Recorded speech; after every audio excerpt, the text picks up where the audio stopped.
السلام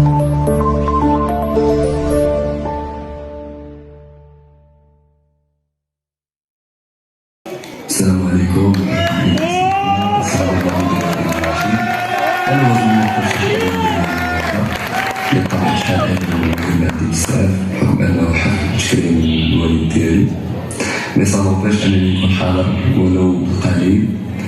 أقل حاجة نقدر نديرها في حق بابا واللي هي نمشي في البداية ونقول فيها كلمة حق، كلمة شكر وتقدير، اعتزاز وافتخار بهذا الإنسان هذا اللي كان ولا يزال إنسان متميز، إنسان مثالي لا في عيني لا في عين كاع أفراد الأسرة.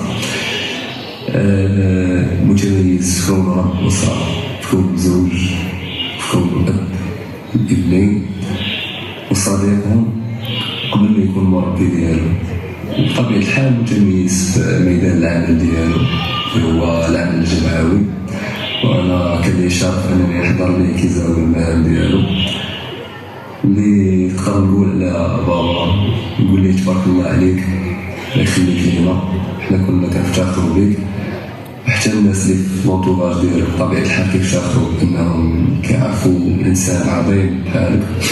الله يخليك لينا، الله يطول لينا في عمرك، ان شاء الله ليا في راسك ان شاء الله نشوفك.